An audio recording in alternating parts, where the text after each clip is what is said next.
और अगर हृदय में मेरे महादेव के प्रति भाव है तो हम महादेव के चरणारविंद तक जा सकते हैं, ये निश्चित है। आज इस कथा में एक बेटी ऐसी बैठी है जिसकी आंख की रोशनी चली गई थी, पर उसका विश्वास नहीं गया था। आंख की रोशनी जरूर चली गई थी और डॉक्टरों ने कह दिया था इसकी रोशनी चली गई, अब ये कब आएगी इसका कोई भरोसा नहीं। पर उस बेटी का विश्वास नहीं गया, उस बेटी का भरोसा नहीं गया। टीवी पर कथा सुन रही होगी और उसने अपने पिताजी से, माताजी से कहा कि मुझे केवल शंकर जी पर चढ़ा हुआ जल ला कर दे दिया करो, मैं आंखों में लगा लूंगी। सीहोर वाला महाराज कहता है कि बाबा 3 महीने में देता है तो मुझे भी मेरी आंख की रोशनी वापस देगा। डॉक्टरों ने रिपोर्ट निकाली, उसमें लिखा कि इसकी रोशनी आने की कोई गारंटी नहीं है, कब आएगी उसका कोई भरोसा नहीं है, आएगी भी कि नहीं आएगी उसका कोई भरोसा नहीं, उसका कोई भरोसा नहीं। पर उस बेटी ने हिम्मत नहीं हारी। कथा के पंडाल में वो बेटी बैठी होगी, उसका नाम, आ जाओ आ जाओ,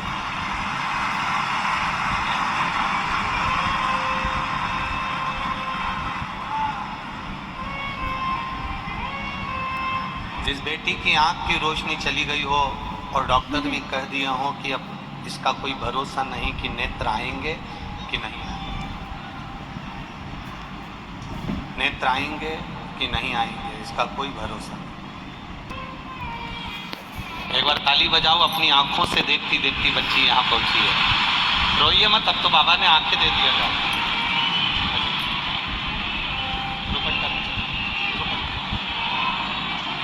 अब दिख रहा है ना, पूरा दिखने लगा। बस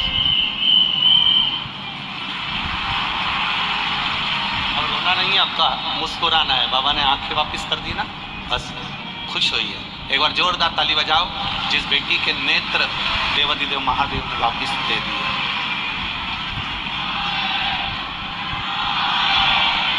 ये शिव है। सारे डॉक्टरों की रिपोर्ट, इस बेटी ने एक एक रिपोर्ट को, हॉस्पिटल की एक एक रिपोर्ट को लगाया है और एक एक रिपोर्ट को लगाया और बाबा की कृपा हुई। ये शिव कृपा ही है।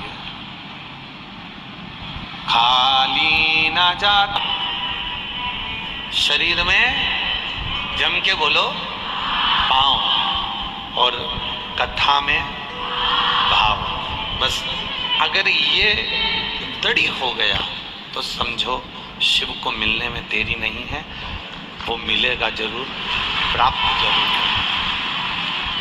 इस बेटी ने अपने पत्र में लिखा कि बस मेरे माता पिता को मैंने एक ही शब्द कहा है कि बस एक काम करना कि शिव जी पे चढ़ा हुआ जल ला कर देना, मैं उसको नेत्रों से लगाऊंगी।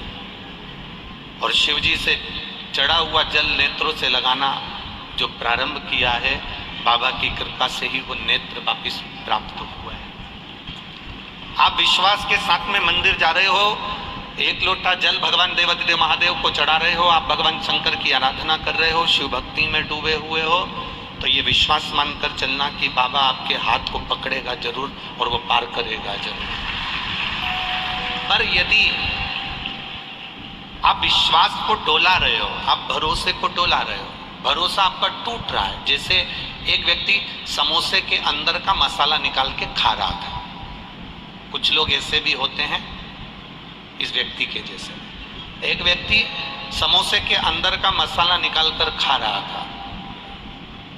किसी ने उससे पूछ लिया, तू अंदर का मसाला मसाला खा रहा है, ये बाहर का क्यों नहीं खा रहा? केवल अंदर का मसाला मसाला खा रहा है, बाहर का क्यों नहीं खा रहा? उसने कहा, मैं बीमार हूं, डॉक्टर ने मना करा है, बाहर का नहीं खाना है। अंदर का खा गया, बाहर का छोड़ दिया। मैं बीमार हूं, डॉक्टर ने मना करा है कि बाहर का नहीं खाना है। हम भी ऐसे ही संसार के कुछ लोग ऐसे हैं कि भगवान के मंदिर जरूर जा रहे हैं, भगवान का भजन जरूर कर रहे हैं, पर बाहर से भगवान का भजन कर रहे हैं, भीतर से उनका भजन नहीं हो पा रहा। मस्तक पर त्रिपुंड लगा लेना, चंदन लगा लेना, गले में रुद्राक्ष की माला पहन लेना, गले में रुद्राक्ष धारण कर लेना, और मालूम पड़े कि बहुत कपड़े भी चेंज कर लेना, कपड़े भी बदल लेना, और सोचा कि भगवान मिल जाए, तो भगवान ऐसे नहीं मिलता। शिव महापुराण की कथा कहती है, कपड़ा बदलने से कभी मेरा भोलेनाथ नहीं मिला, कलेजा बदलने से मेरा भोलेनाथ मिल जाता है। कपड़ा बदलने से मेरा परमात्मा कभी नहीं मिलता है। वो उसको आप सोचे कि कपड़ा बदलने से मिल जाएगा। अगर कपड़ा बदलने से भगवान मिलता होता तो शोरूम में पुतले रोज नए नए कपड़े पहनते हैं।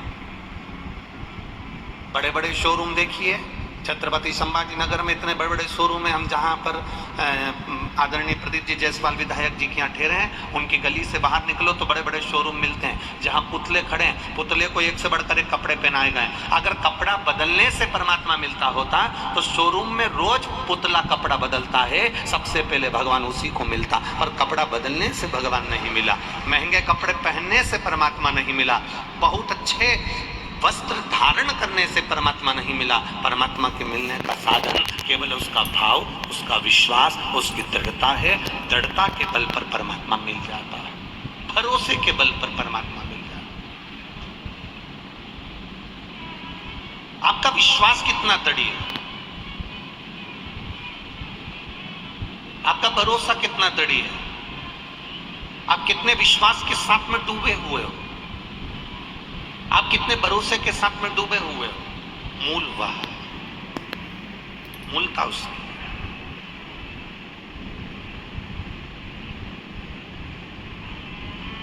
महाराज,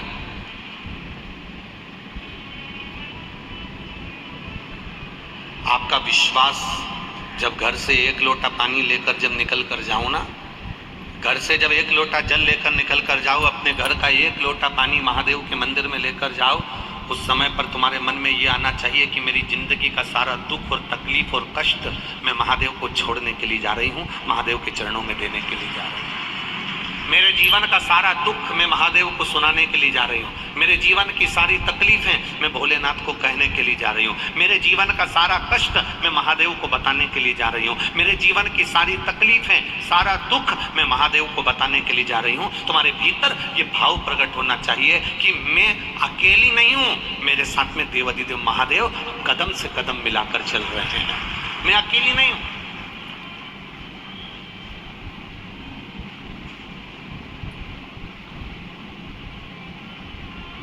ये कदम से कदम मिलाकर मेरा देवाधिदेव महादेव चल रहा है, कदम से कदम मिलाकर मेरा भोलेनाथ चल रहा है।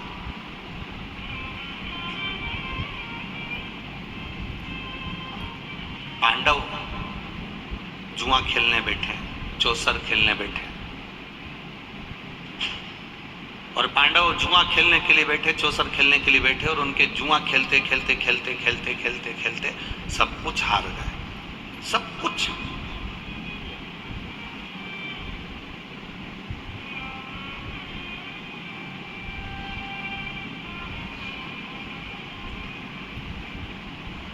ये पांडव जुआ खेलते खेलते सब कुछ हार गए। जब सब कुछ पांडव हार गए, रोते हुए उस जुए के पंडाल में से बाहर निकले, उस सभा में से बाहर निकले, रो रहे थे।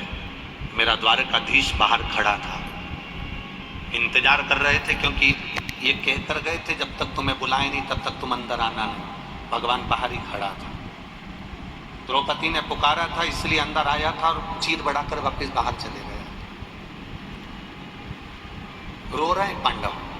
युधिष्ठिर की आंख में जल भरा हुआ है, अर्जुन की आंख में जल भरा हुआ है, भीम, नकुल, सहदेव सब रो रहे हैं। द्वारकाधीश देखे और द्वारकाधीश ने पूछा, तुम रो क्यों रहे हो, क्या हो गया जो रो रहे हो? हम सब कुछ हार गए, अब हमें वन जाना पड़ेगा। ये खबर माता कुंती के कानों में पहुंच गई। महाभारत का चरित्र कहता है, जब माता कुंती के कानों में शब्द पहुंचा तो माता कुंती ने, माता कुंती द्रौपदी के पास गई और द्रौपदी से कहती है कि मेरे परिवार के लोगों ने तेरा चीर खींचा, मैं तुझसे क्षमा मांगती हूँ। माता द्रौपदी ने कहा, आप क्षमा मत मांगो मां, भाग्य में कहीं लिखा होगा तो ये भोगना पड़ा है, कर्म का दंड भोगना पड़ा। क्या करा था ऐसा इस द्रौपदी ने जो उसके चीर को खींचा गया? केवल एक गलती कर गई थी द्रौपदी। पूर्व समय में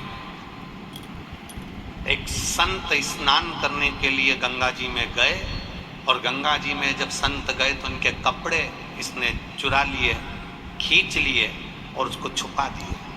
संत कपड़े को ढूंढते रहे, बिलखते रहे।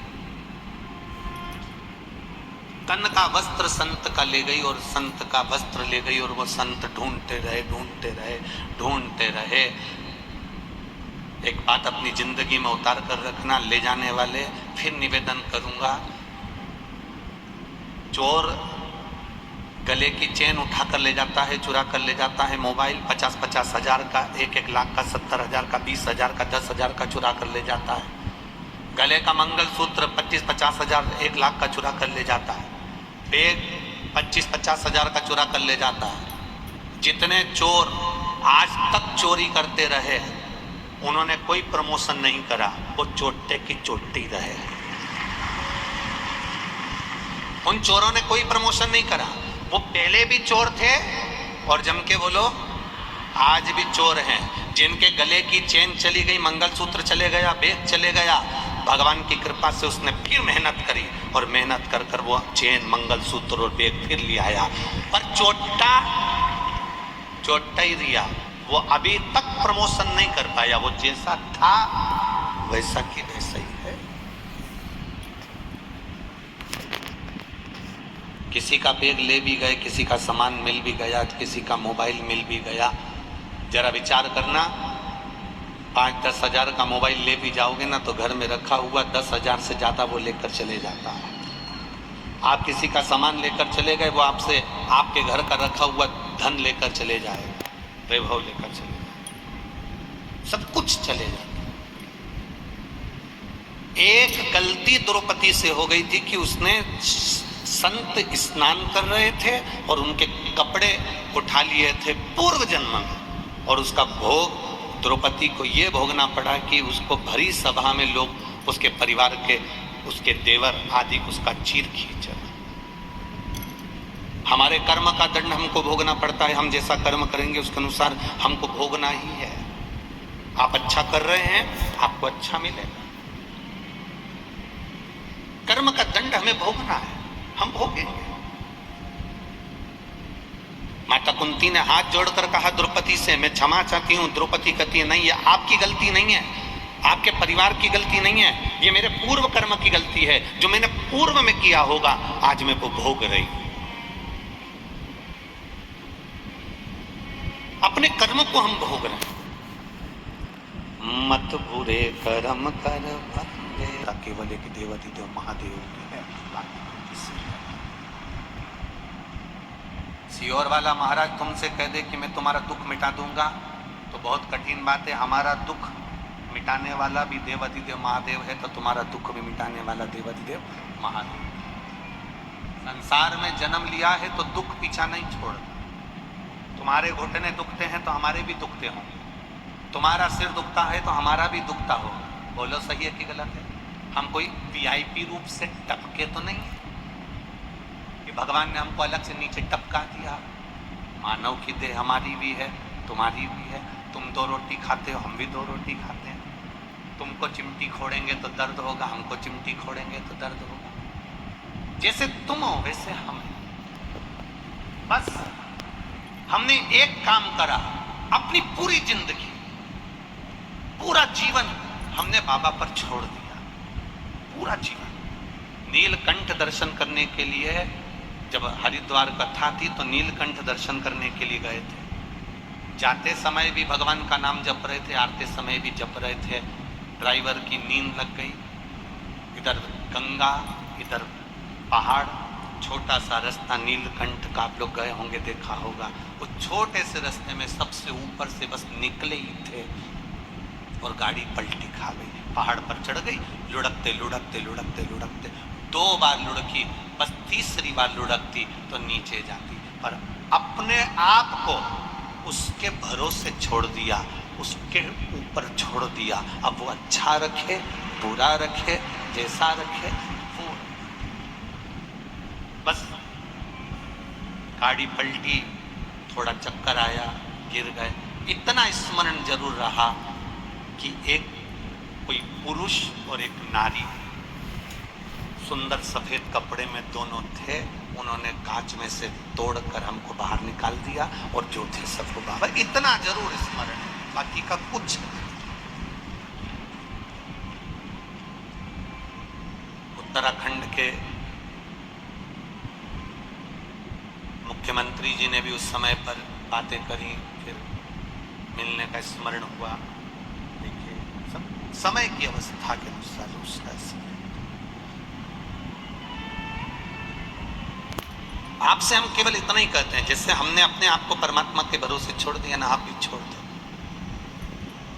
जब आप छोड़ दोगे ना, उसका सुख अपने आप देख लो, अपने आप।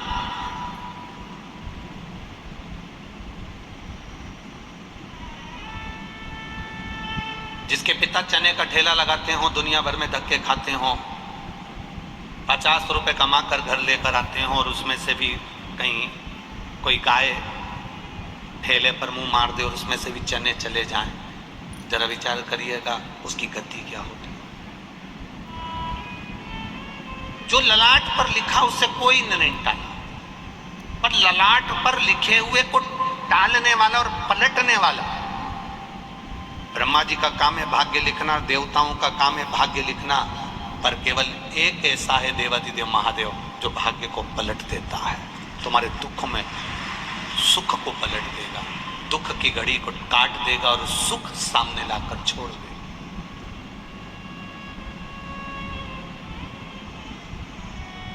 गुटखा खाने वाले के पास रोज बैठोगे तो एक ना एक दिन उसके गुटके में से तुम कहोगे मैं गुटखा नहीं खाता, पर वो कहेगा ले मैं मल के दे देता हूं साफ करके, इसमें तंबाकू है ही नहीं, खा के तो देख। 4-6 महीना 8 महीना गुटखा खाने वाले के पास बैठना है, एक कटका तुम्हारे मुंह में जरूर जाएगा। बोलो सही है कि गलत है? बोलो जम के बोलो, जाएगा ना। जब कटका मुंह में गया तो धीरे धीरे तुम रोज जाओगे, रोज कहोगे ला एक जरा सा टुकड़ा दे दे मेरा तो खा लूं मैं, और फिर धीरे धीरे मुख में तंबाकू जाना प्रारंभ हो जाएगा। जुआ खेलने वाले के पास बैठोगे, तुम जुआ खेलना नहीं जानते पर उसके पास बैठे हो, तो जब पुलिस पकड़ेगी तो तुमको भी पकड़ कर लेकर जाएगी। उसको नहीं मालूम कि तुम नहीं खेल रहे थे, तुम कितना ही कह लो कि मैं जुआ नहीं खेलता, मुझे आता ही नहीं, मैं जानता ही नहीं, पर तू बैठा क्यों उसके साथ? मैं खाने में पीने वाले के साथ बैठे रहोगे, तुम नहीं पियो मत पियो, पर पीने वाले के साथ बैठे हो और वहां पर खाली गिलास रखा है तो देखने वाला समझेगा कि इसने भी पी हो।